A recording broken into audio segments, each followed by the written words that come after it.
Hello and welcome, another video about SPAD.neXt version 0.9. This time how to use the Airbus A320 profile for the Aerosoft Airbus. So let's switch the screen.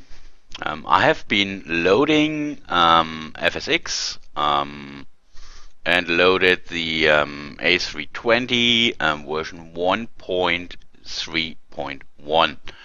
First of all, for the Aerosoft Airbus profiles, the ELVA bridge must be working. You can check this if you go to the add-ons. There should be a menu point SPAD.neXt. If you click about, it should say simulator bridge version 1.0.0.16 in your case.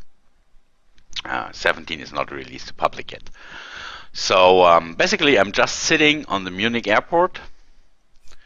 With the aircraft loaded, nothing has been changed, nothing has been set, just as it comes when you install it. And so now let's start up SPAD.neXt. Where is it? There it is. It comes up.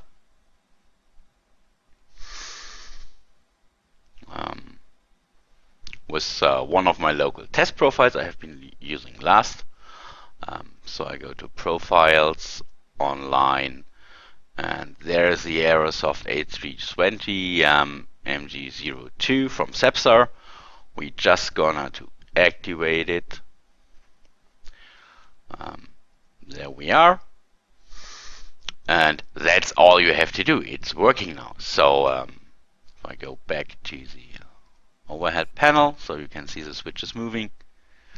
Go to the switch panel, and now I switch, let's say, the pitot heat, which is bound to the seat belt on sign. You will hear the chime sound. You can hear it, and the switch is moving. And the same goes for the panel lights. They go off and they go on. Then we have the beacon light. You will not see it here, but you will see it if you have a bib panel. There's a plate for the beacon light bound. If I turn it, there it is, on. It takes a moment because it's working via a local variable from Aerosoft, so it will be sent to the simulator, it will be changed, and takes a moment until the bib gets the flag back. So if I turn it off again, it goes off, on, it will go on again. Then we have the same for the nav lights. As you can see again, the switch for the nav and logo lights will move. The strobe, we cannot see it. Where is it bound to? Let's see. The strobe is bound to the strobe bar light. We're gonna see that in a second. We're gonna switch to the outside view. Then we have the taxi lights, which are moving as well, and the landing lights. You can also check that by the bib panel. Landing lights are bound as well.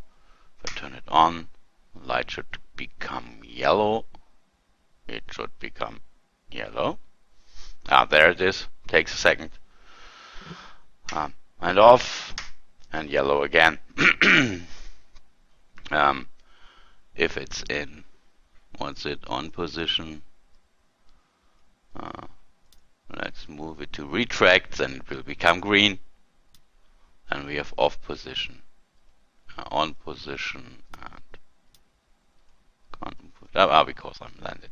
So basically it's working. So let's switch to the outside view. We go outside. There you can see, and now we turn off the strobe lights, and they go off. And we turn off the beacon lights, and it will go off. And the navigation light, and they will go off. And we turn them on again.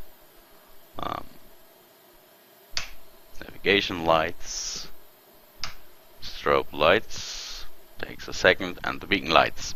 So basically, you have nothing to do. All you have to do is you have to make sure your ELVA bridge is working correctly. You should not see any error message from about the ELVA bridge. You can also check in the settings application The LY access has to be enabled. Also, the Aerosoft online profile is a mixed profile. It uses FSU IPC plus SimConnect and LWAS. So LWA has to be enabled, SimConnect has to be enabled because LWA uses it, and FSU IPC has to be enabled as well. So basically the profile is working from the start. All you have to do is to assign your controls and you're ready to fly. Have fun.